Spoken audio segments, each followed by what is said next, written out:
Good morning. Happy Halloween, if that's your jam. If it's not, happy Friday. No problem either way. Really cool to have you here.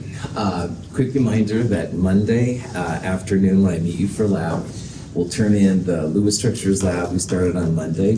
Problem set number 5, you'll turn in. We'll take seminar cell quiz 5, followed by quiz 5, and then we'll do the valence bond and molecular orbital lab. If Halloween is your jam, I'm supposed to tell you that tonight, 5 to 8 p.m. here on campus, there's some kind of big Halloween shindig. There's going to be candy and games and stuff like that. Something you're interested in, it's totally free, might be fun. If it's not, don't lose any sleep about it. Any questions, any of that kind of jazz? All right, cool to have you here. On Wednesday, we talked about principle 2 and 3 of molecular orbital theory. In molecular orbital theory, you take the atomic orbitals and you combine them to make molecular orbitals. You end up making a bonding molecular orbital, which is a little bit lower in energy, and an anti-bonding molecular orbital, which is a little higher in energy. You put in 2 atomic orbitals, you get 2 molecular orbitals, et cetera, et cetera. We're going to start seeing how you apply electrons to molecular orbitals. And just like with electrons and atoms, you start with the lowest orbitals and you work your way up. So you'll start at the lowest ones, go higher ones, should be pretty chill. Now this video I did show on Wednesday, but I want to show it again. It really summarizes really well how we would build the molecular orbital diagram for hydrogen, dihydrogen. So let's check that out here. Contrast to valence bond theory, which assigns bonding orbitals to individual atoms, molecular orbital theory assigns the orbitals involved in bonding to the entire molecule. The simplest illustration of molecular orbital theory can be seen with the hydrogen molecule. According to molecular orbital theory, the 1s atomic orbitals of the 2 hydrogen atoms combine to give 2 molecular orbitals. Because atomic orbitals are wave functions, they can combine either constructively or destructively. Additive or constructive combination of the 2 atomic orbitals gives a bonding molecular orbital, while subtractive or destructive combination of the 2 atomic orbitals gives an anti-bonding molecular orbital. The bonding and anti-bonding molecular orbitals formed by the combination of 2 1s orbitals are called sigma 1s and sigma star 1s respectively. The bonding molecular orbital, sigma 1s, is lower in energy than the original atomic orbitals. And the anti-bonding molecular orbital, sigma star 1s, is higher in energy than the original atomic orbitals. Like atomic orbitals, molecular orbitals can accommodate a maximum of 2 electrons each, with the electrons in the ground state occupying the lowest possible energy orbitals. The molecular orbitals in the hydrogen molecule can be represented with lines or boxes placed at the appropriate relative energy levels. The 2 electrons in the hydrogen molecule both occupy the bonding molecular orbital. Because most of the sigma 1s bonding molecular orbital is located between the 2 nuclei, electrons in this orbital draw the 2 nuclei together by electrostatic attraction. The sigma star 1s anti-bonding molecular orbital consists of 2 lobes. The majority of the space occupied by the 2 lobes does not lie between the 2 nuclei. In this molecular orbital, the region between the 2 lobes is known as a node. Electrons in this orbital would actually draw the 2 nuclei apart by electrostatic forces. Hydrogen has no electrons in this anti-bonding molecular orbital. Okay, so all of that then being said, what you can do is have a diagram that looks something like this. And as a quick reminder, when you have a molecular orbital diagram, the far left and the far right, those represent the atoms. So in chapter 3, we saw that hydrogen was a 1s1 electron configuration. So this would be the 1s orbital right there. The second hydrogen atom also is 1s1. So initially there would be 1 electron in each of those boxes. But when the atoms come together and they make the molecule, the dihydrogen molecule, the 2 atomic orbitals will make 2 molecular orbitals.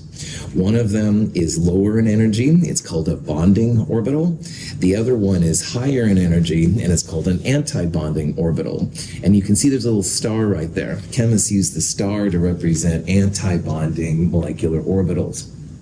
So each electron, 1 + 1, 2 electrons, they want to go to the lowest ones first. Both electrons go to what's called the sigma 1s bonding orbital. And there are no electrons in the sigma star 1s anti-bonding orbital.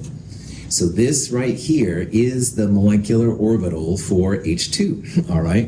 And at first you're like, oh boy, that's really exciting, Dr. Russell. I can't hardly stand it. Well, here's why it's kind of cool to me, all right? Because back in chapter 2, I said the 7 diatomics have no fear of ice, clear, brood. And these 7 atoms never exist by themselves. They always exist in pairs. And hydrogen was the have of the have no fear, etc. So this is telling you why hydrogen's on the list. Because you could have 2 higher energy hydrogen atoms, or they could come together, save energy, and become H2. There's more bonding electrons than you have anti-bonding electrons. So when we learn to interpret these MO diagrams, this justifies why hydrogen's on the list, all right? You get an energy savings, if you will, going from the H atoms down to the H2 molecule. Now, if you extend this to dihelium, and notice that dihelium, He2, is not on this list, the molecular orbital diagram will actually tell you why it's not. Because helium atoms have 1 more electron than hydrogen. So while hydrogen was 1s1, helium would be 1s2. So you'd have 2 arrows in this box initially, and 2 arrows in that box initially. And you put them in the lowest one first, which is the sigma 1s orbital. And with the remaining 2, you'd put them in the next lowest one, which is sigma star 1s. So notice you have just as many bonding electrons as you have anti-bonding. And this diagram makes it look like anti-bonding is higher. They're supposed to be equal, all right? So the bonding is just as low as the anti-bonding is high. But either way, the important part is there's no energy savings making dihelium, all right? Helium is pretty happy by itself, and you have just as many bonding as anti-bonding. There's no energy savings, so dihelium does not exist.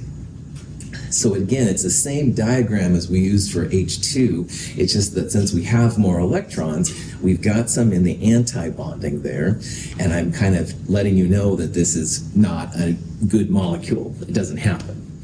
But there's a better way than just having your instructor tell you if something exists or not, and it's called bond order.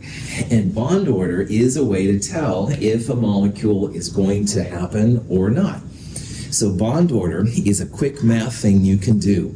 It's bond order equals 1/2 parentheses the number of bonding electrons minus the number of anti-bonding electrons. So the bond order will be just a number.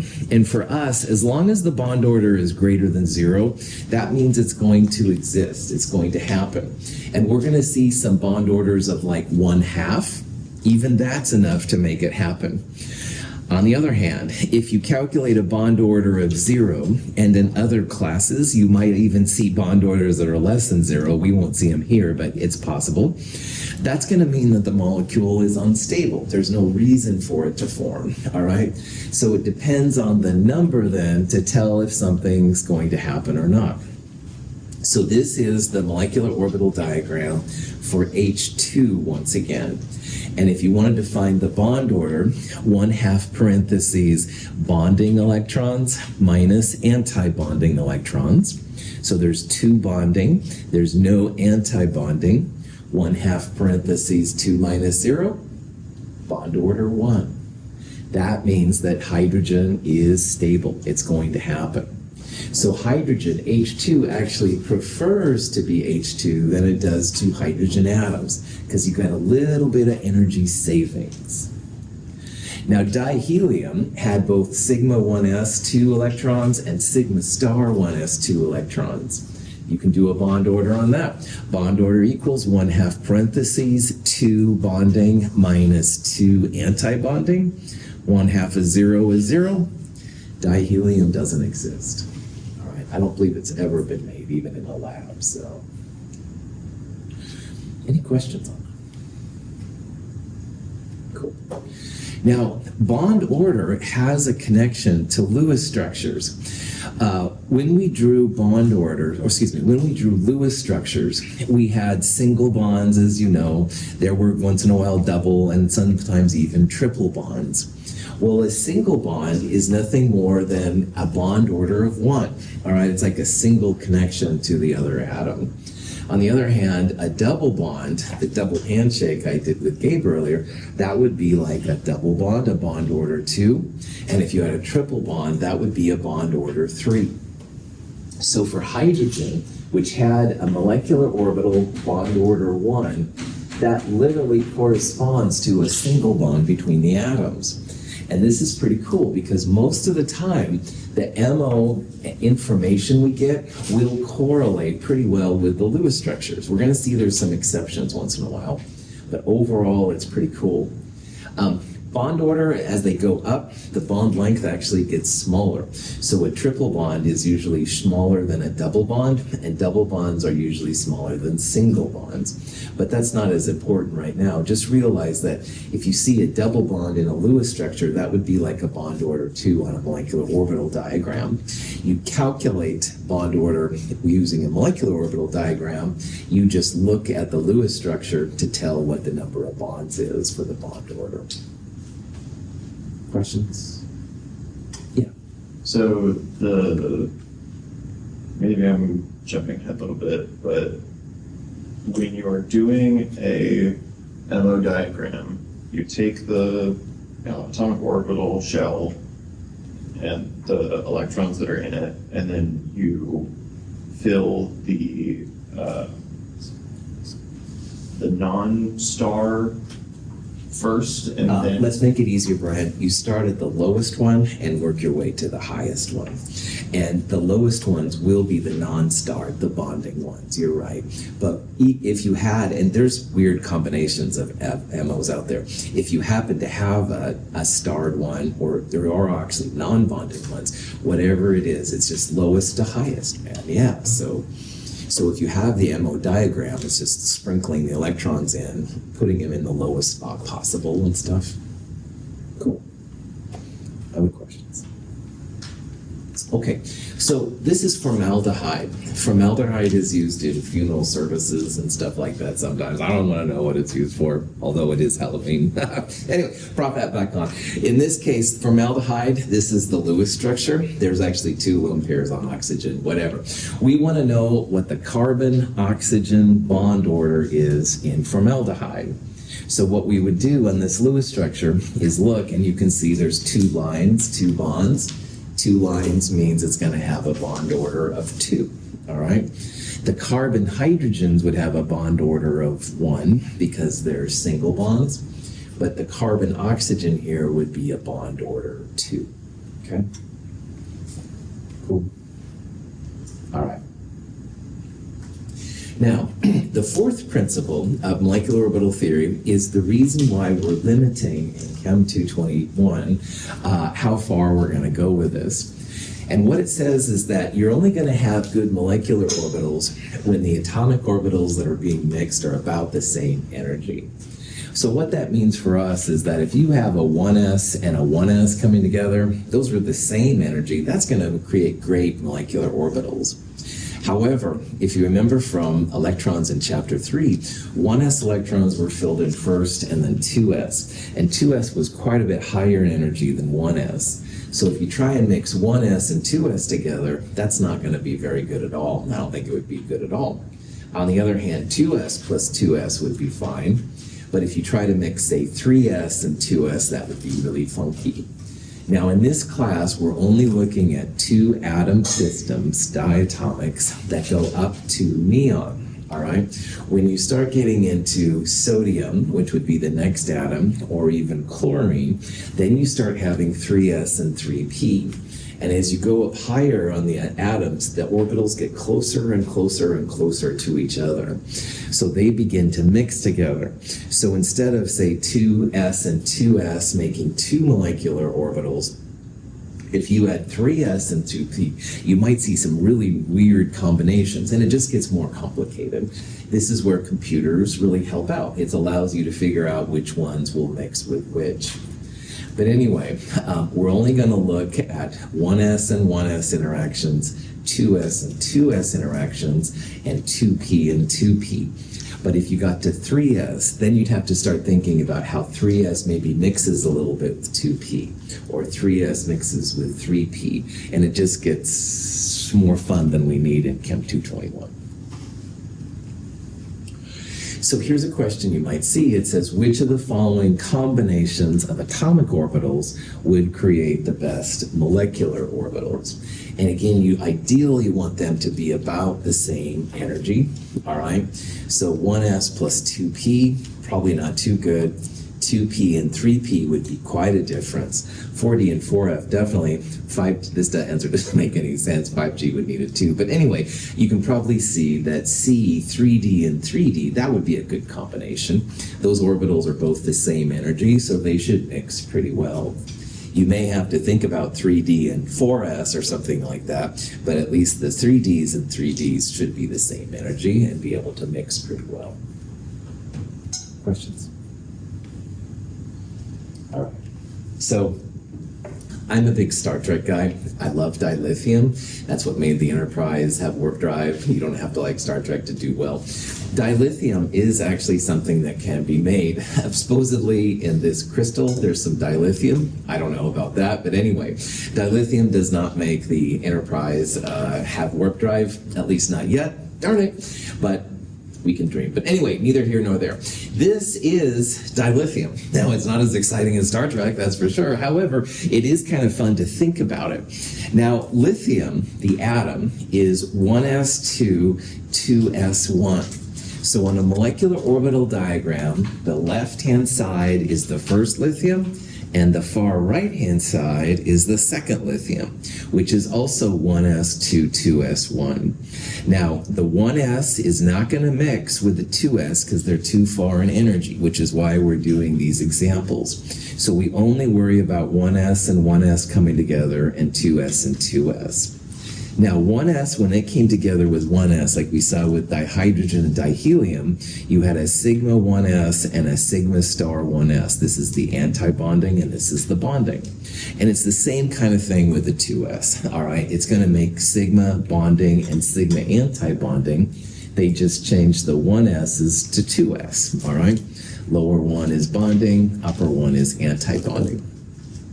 So like with dihelium, the 1s electrons, they filled up the bonding and the anti-bonding. So nothing's happening down here. These would be the core electrons in lithium, all right? On the other hand, though, up here in the 2s, now you've got something happening because each of these electrons goes down to the lower sigma 2s. You now have more bonding electrons than you have anti-bonding electrons. So it looks like dilithium is going to happen. And you can confirm that by doing a bond order analysis. Remember, on molecular orbital diagrams, it's a cheesy calculation, but you can do it. 1/2 bonding minus anti-bonding.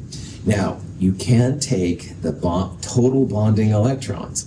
And this is bonding and this is bonding. There's 2 electrons, so that's where the 4 comes from. And you subtract the anti-bonding, 2 anti-bonding here, no anti-bonding here, so that's where the 2 comes from. And remember, if bond order is greater than 0, it exists. Well, bond order comes out to be 1. Dilithium is legit. Now, Daria says, screw this, Russell, I'm not going to worry about these because these will cancel each other out. And Daria just looks at the upper ones. boss move, because 1/2 parentheses 2 minus 0 will also get you 1. You don't have to worry about the lower filled ones if you don't want to. There's nothing wrong with putting the filled ones in, and that's why, as the instructor, I put them in.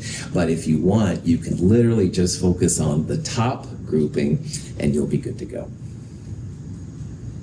Cool. Now, beryllium has one more electron than lithium. So the next question I have here just to talk about, would you expect diberyllium to exist?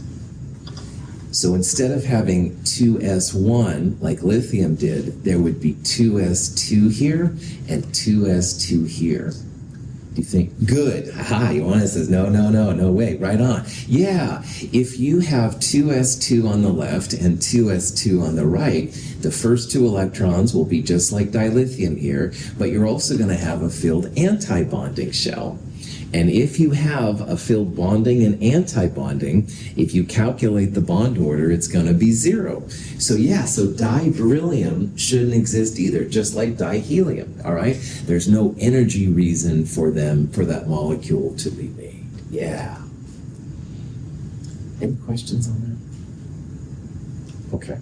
Now, when you get to boron, you start mixing the 2p orbital set. Now, when in chapter 3, the right-hand 6 columns, that was the p block. It's in the second period, so boron would have 2p1, carbon 2p2, et cetera, et cetera. And if you remember 2p's, what we did is we drew 3 boxes, which are 3 orbitals. So boron would be 2p1, carbon would be 2p2, et cetera, et cetera. Each boron has 3 2p orbitals. And if you mix 2 borons together, and they each have 3 orbitals, there's going to be 6 molecular orbitals when these combine together. And of the 6 molecular orbitals, 2 of them are considered sigma bonds, and the other 4 are considered pi bonds. And you could probably imagine that of the sigma, you'll have 1 bonding, which is lower, 1 anti-bonding, which is higher. And the pi's, you're going to end up with 2 bonding pi's and 2 anti-bonding pi's. So it's a little bit weirder, but it's still doable. I just wanted to show you an example of this. But there's another little thing we have to think about when we get to the 2p orbitals, because it makes a difference what your starting atoms are. Now, if you start with a boron, a carbon, and or a nitrogen, which I'll abbreviate now as NBC because of the network, I admit it. But anyway, boron, carbon, and nitrogen is NBC. The p orbitals have what I'm going to call 2-1-2-1 configurations. Now the pi's, there's 2 of them. They're the lowest ones here, followed by sigma. Then the pi starred anti-bonding, followed by the sigma star anti-bonding. So the NBCs are going to be 2-1-2-1. The pi's are lower than the sigma. Then you have pi star, and then you have sigma star. So this is what it looks like for nitrogen N2. You could have carbon C2. You could have cyanide Cn-1. Any combination of N, B, and C together will have this 2-1-2-1 configuration. And the pi's are filled in first, followed by sigma, and the pi stars follow, and the sigma star after that. There's a handout that lists this a little bit bigger. You can also find it in the lab for next week, but just realize it's a little bit different and stuff than the other one, which is, we'll talk about in a little bit. This is an example of diboron. And B2 has a filled 1s, so I haven't even shown here the sigma 1s, sigma star 1s because it's filled. But if you copied this, pasted it down there, and changed all the 2's to 1's, that's what it would look like.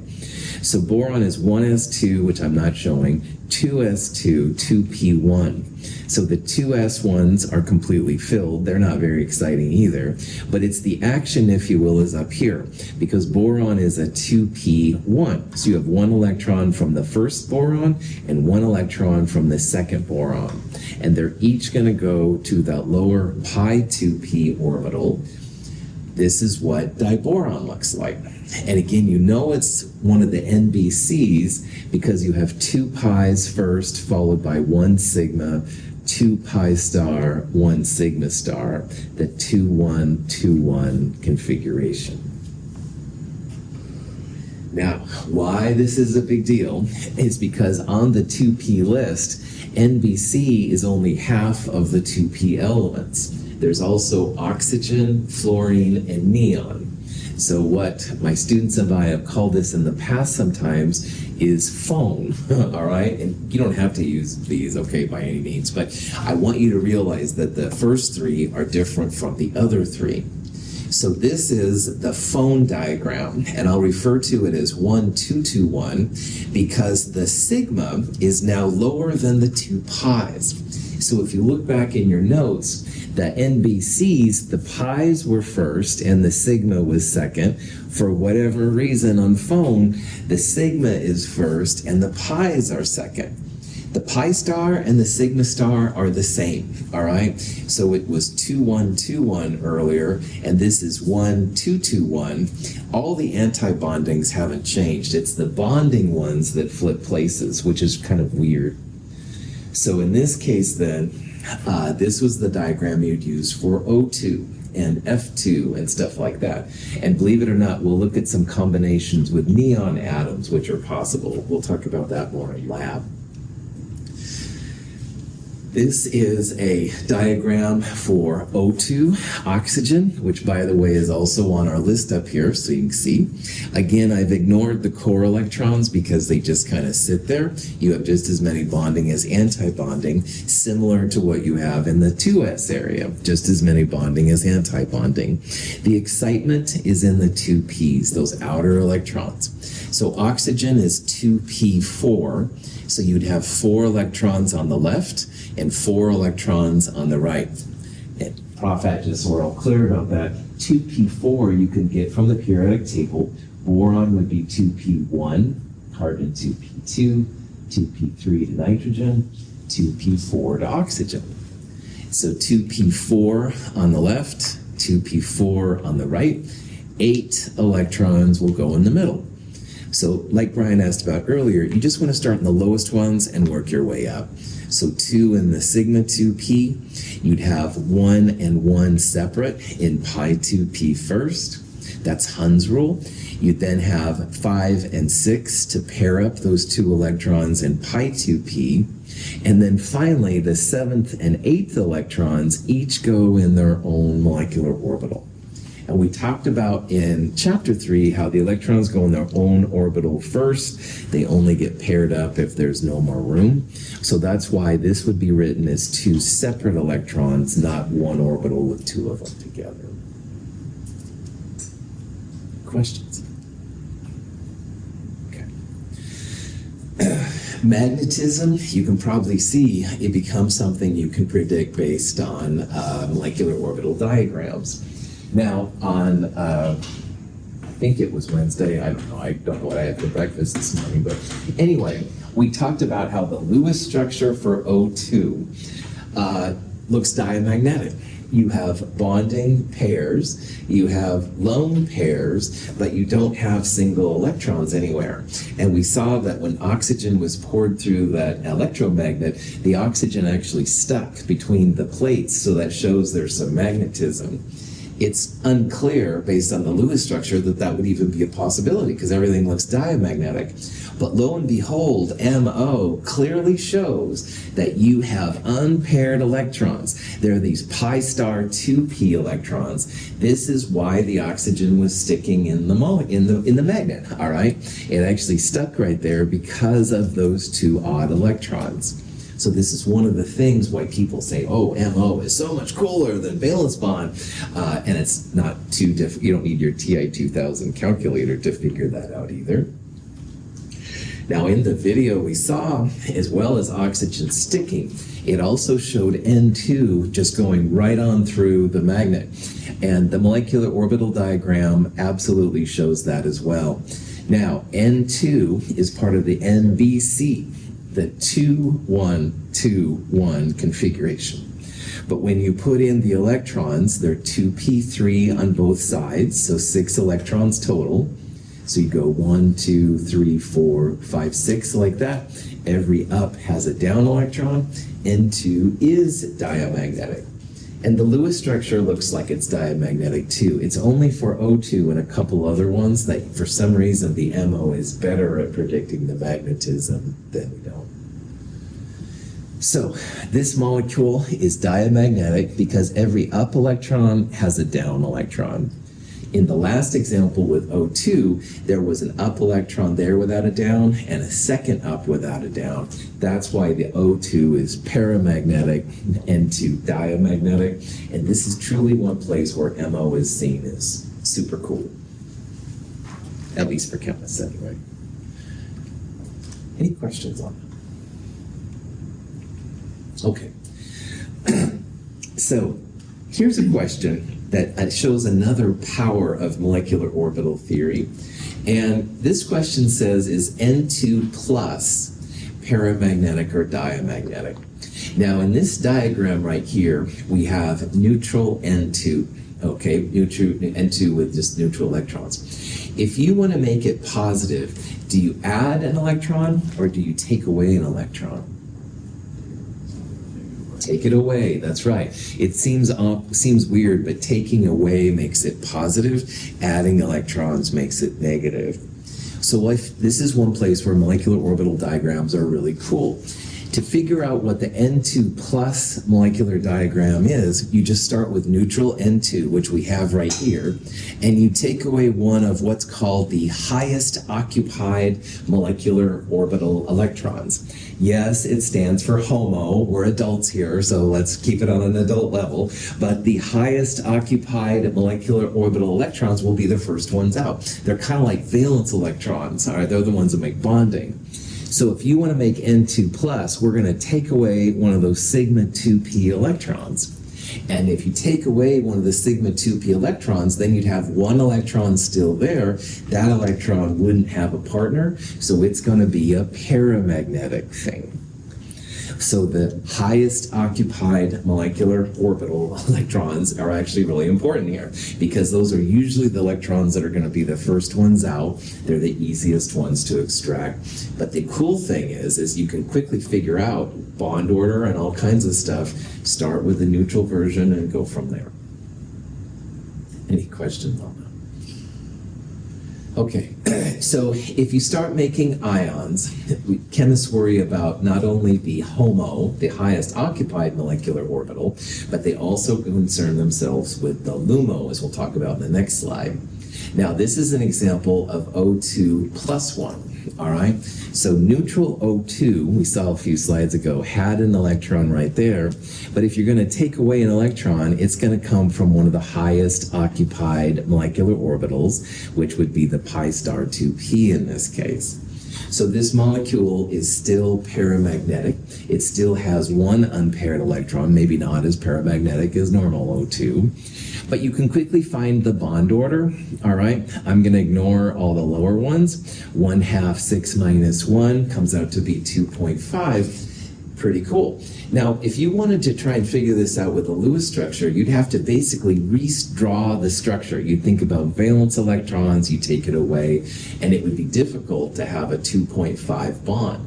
But with molecular orbital theory, it makes mincemeat of these kind of problems. MO is much cooler when you have something with a charge on it. This is an example of a negative ion. This is O2 minus 1. So if you have an extra electron, which is what this has, you need to add an electron to what's called the lowest unoccupied molecular orbital, the LUMO. Now, normal O2 had a single electron in both of these pi star 2p orbitals. So O2 minus 1, you would add an electron to the first available slot, going back to what Brian said. So in this case, that would be the pi star. This one is now filled, but there's still an odd electron right there. So again, you can figure out bond order. It's 1.5. It's still paramagnetic because of the one odd electron. I cannot tell you how cool MO is for figuring out these properties of the ionic compounds. You just start with a neutral one and add or subtract as appropriate. It's pretty cool. All right.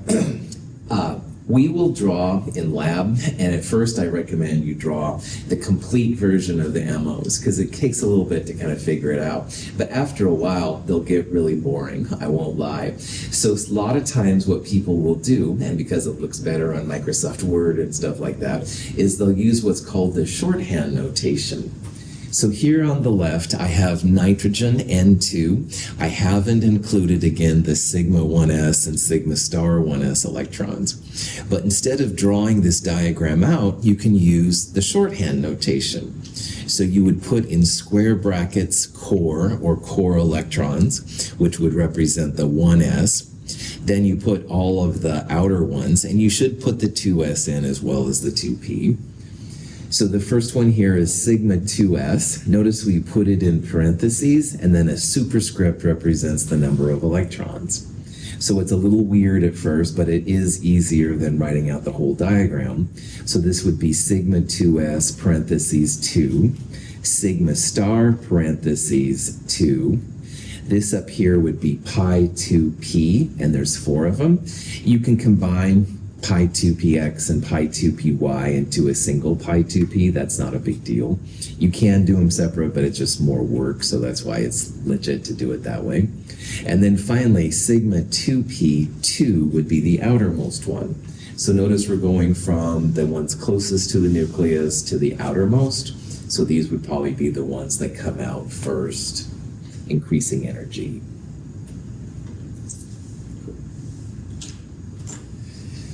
You can use a shorthand notation to figure out bond orders, magnetisms, all that kind of stuff, just like you would anything.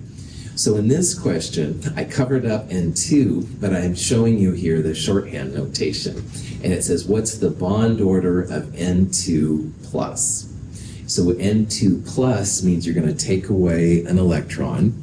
You'll take it away from the highest occupied molecular orbital, which is at the very end of the shorthand notation. So N2 plus, you'd have sigma 2p1, all right? To figure out bond order then, you can ignore, if you want, the sigma 2 and sigma 2s and sigma star 2s because they'll cancel. N2 plus then would have 4 plus 1. It would have 5 bonding electrons. It would have no anti-bonding. So 1/2 parentheses 5 minus 0, bond order 2.5.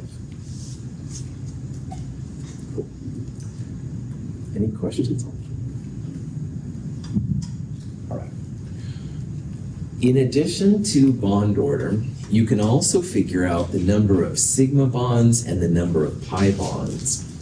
Now, as an example of this, in the Lewis structure, the first line you draw is always a sigma bond. So hydrogen has 1 sigma bond, or a bond order of 1. They're the same thing. O2, the first line you draw would be sigma. The second or even third lines would be pi. So the first line would be a sigma. The second line would be a pi. And the overall bond order, which is 2 because there's 2 lines, that comes from 1 sigma and 1 pi. Now you can do a similar thing with molecular orbital theory, because as you saw in the last slide, some of those orbitals had sigmas next to them and some of them had pi's next to them.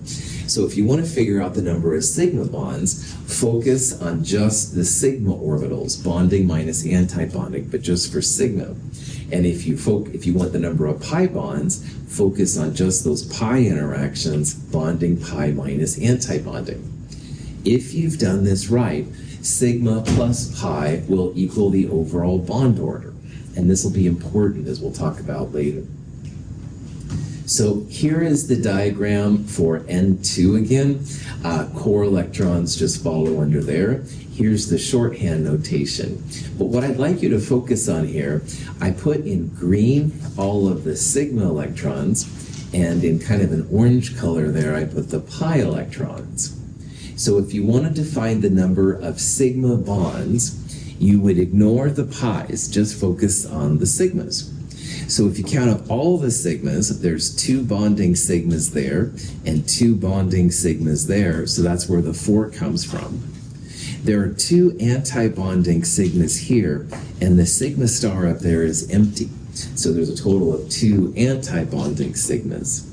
So 1/2 parentheses 4 minus 2, this would be 1 sigma bond. And again, if you want, you could ignore the 2s for this. Just focus on these 2. 1/2 parentheses 2 minus 0 would also give you 1, and that's fine too. Now for pi, you're going to do the similar thing, but pi's are these are the bonding pi's, and these are the anti-bonding pi's. So the number of pi bonds then would be 1/2 parentheses bonding pi minus anti-bonding pi. And you can probably see that there's 4 bonding pi. There are no anti-bonding pi. So 1/2 parentheses 4 minus 0, 2 pi bonds. If you've done this correctly, sigma plus pi will equal bond order. So earlier when we did bond order for the whole molecule, it was 1/2 parentheses bonding minus anti-bonding. Well, for the whole thing that's showing, there's 2, 4, 6, 8 bonding electrons. There are 2, 0, 0, 2 anti-bonding electrons. 1/2 parentheses 8 minus 2 will give you 3. And that equals sigma plus pi, which should happen. And again, if you want, you could ignore these. You could just go 1/2 of 6 minus 0 to get 3, and that would be fine. But remember, check yourself, all right? Because sigma plus pi should equal the overall bond order if you've done it all correctly. An anti-bonding sigma does not count as a sigma bond, all right? That destabilizes the sigma bond. And the same thing for the anti-pi's, they destabilize bonding pi's, so they won't be considered pi bonds or sigma bonds. Any questions on that? This shows the progression of B2 to C2 to N2 to O2 to F2 to Ne2. And again, when you have an NBC, an atom with nitrogen, boron, or carbon, the pi's are lower than the sigmas. So I called these the 2-1-2-1 configurations for that reason. It shows that the pi's are a little bit lower than the sigmas, and then the pi star and the sigma star follows. O, F, and Ne, on the other hand, have sigmas first, followed by pi's, and then pi star and sigma star follows. So this is what I called the 1-2-2-1 configuration. The anti-bonding, they stay the same. It's only the bonding that happens. And people try and rationalize what's happening, sp mixing, maybe, I don't know. But either way, it doesn't matter. We're just going to use these diagrams which seem to be happening. Now, we're also going to look at some diagrams where you have, say, nitrogen, one from the left, and oxygen, one from the right. And almost all the time, if you have a mixed set of atoms, like one from the left, one from the right, almost always the 1-2-2-1 will trump the other one. So if you were going to make the MO diagram for nitrogen monoxide or carbon monoxide, one on the left, one on the right, almost always the 1-2-2-1 configuration will be the winner. You won't use 2-1-2-1. This will be relevant in lab. We'll make some molecules together, and if you have even one of these, then it's going to be the 1-2-2-1 kind of thing. So, questions? Light strikes an object. Part of the light is reflected. In the eye, electrons in rhodopsin move from a pi bonding orbital to a pi anti-bonding orbital. One of the molecule's double bonds turns into a single bond, allowing rotation. The double bond then reforms, and the molecule locks into a new shape. The change in shape triggers a nerve impulse, and we perceive light. The brain is amazing. I don't have to tell you that. But anyway, one of the things, though, that we can understand now after going through MO theory is what happens when you see the color red. Everybody focus on the red. No. Anyway, when you see red apparently in our brains, all right, what happens is that red light comes in and it's at the right energy, the right wavelength, frequency, all that stuff. There's a double bond in this compound called rhodopsin. And the energy is just right that it allows one of the pi electrons in the double bond to jump to an anti-bonding pi. If you have just as many bonding pi as anti-bonding pi, then that breaks the double bond. And we talked about how double bonds don't twist very well, but if you broke that double bond, you'd have single, and those will rotate like crazy. So rhodopsin rotates around to this meta-rhodopsin, which is the same molecule but without the double bond. And by it rotating, that creates an electrical impulse, goes into our brain, and that's what we see as the color red, which is just science fiction to me, which is crazy. And then after a while, apparently the meta-rhodopsin relaxes back, so the double bond reforms, the rhodopsin molecule happens, and then we can see light again. Pretty cool kind of stuff.